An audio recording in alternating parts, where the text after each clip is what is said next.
les disciples, d'accord? Les baptisant au nom du Père, du Fils et du Saint-Esprit.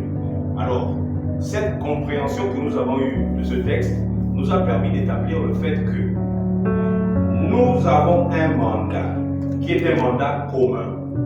C'est le mandat que Christ a laissé pour toute église, mais toute personne qui se sent concernée par l'église de Christ, ou toute personne qui appartient à Christ.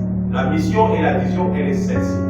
C'est que, en tant qu'enfants de Dieu, qui venons dans une assemblée, nous avons le devoir, après avoir appris les enseignements de Christ, ou les enseignements concernant Christ, notre rôle, c'est de partir vers ceux qui ne le connaissent pas et de leur communiquer le même message. Écoutez comment Jésus parle. Il dit, allez et faites de toutes les nations des disciples. Comment?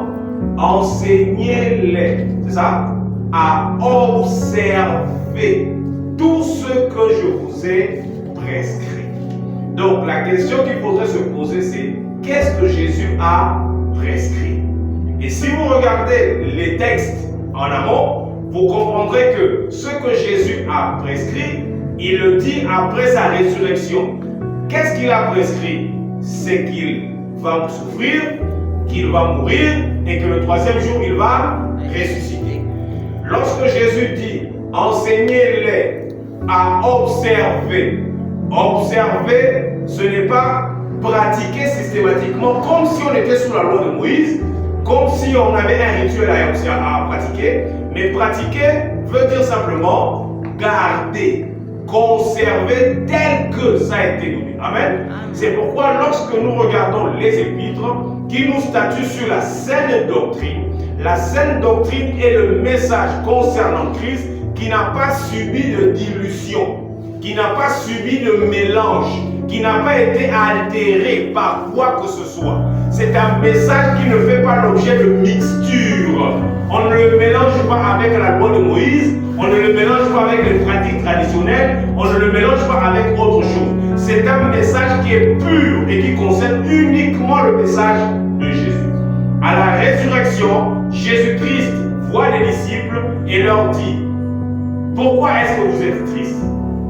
Ne saviez-vous pas que le Christ viendrait, ça c'est dans Luc chapitre 24, que le Christ viendrait et qu'il souffrirait ces choses et qu'il entrerait le troisième jour dans sa gloire.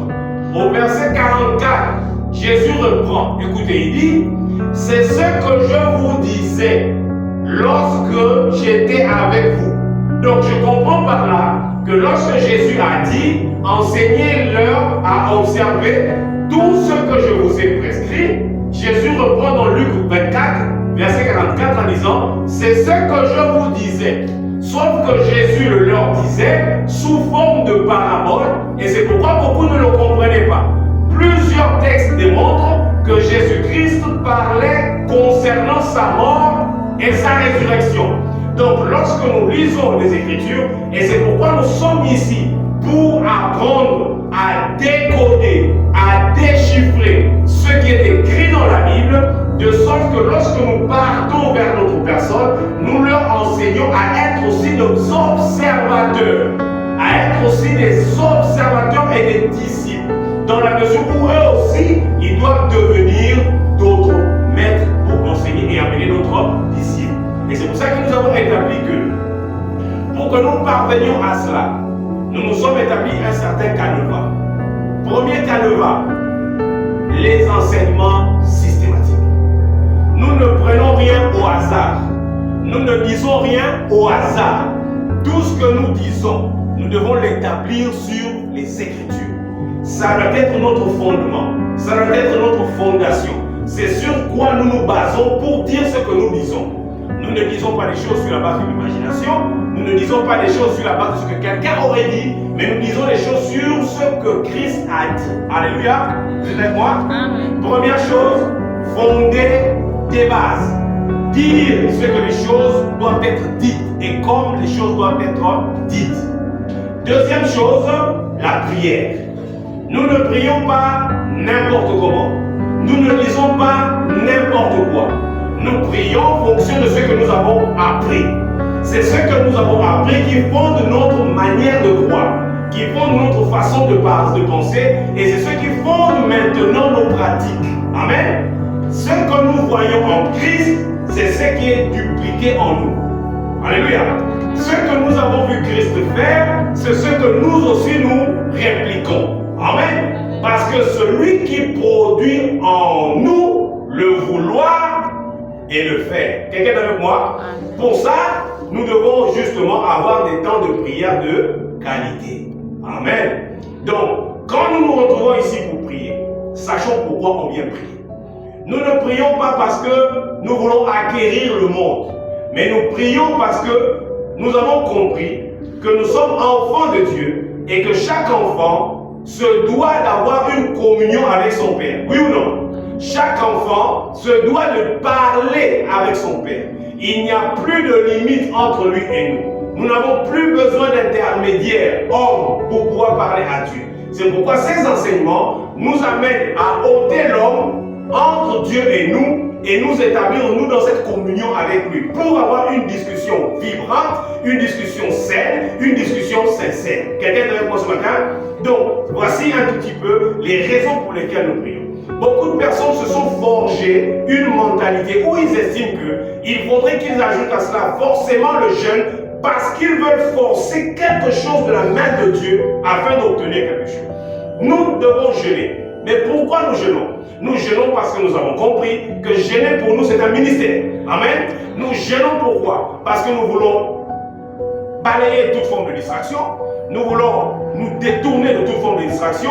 Nous voulons nous éloigner de tout ce qui peut nous empêcher d'être concentrés vis-à-vis de la communion que nous avons avec Dieu. Amen. Des fois, nous pouvons être face à des situations qui créent en nous le doute, qui créent en nous une certaine peur, qui créent en nous une certaine inquiétude. Alors, pourquoi nous jeûnons? Nous jeûnons justement pour que le corps perde complètement sa voix. Parce que le corps a la possibilité de nous parler.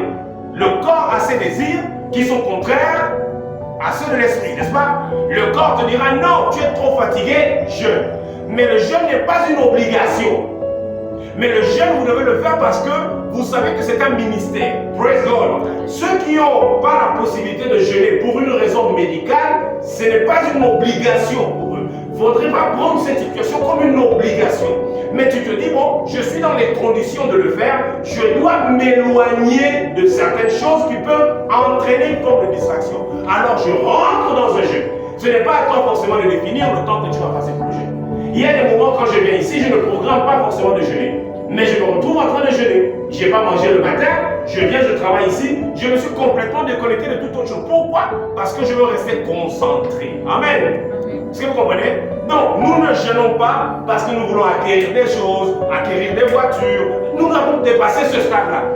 On a dépassé ce stade-là. Parce que nous avons compris que si nous voulons acquérir ces choses, il y a des principes et des lois qui gouvernent la vie.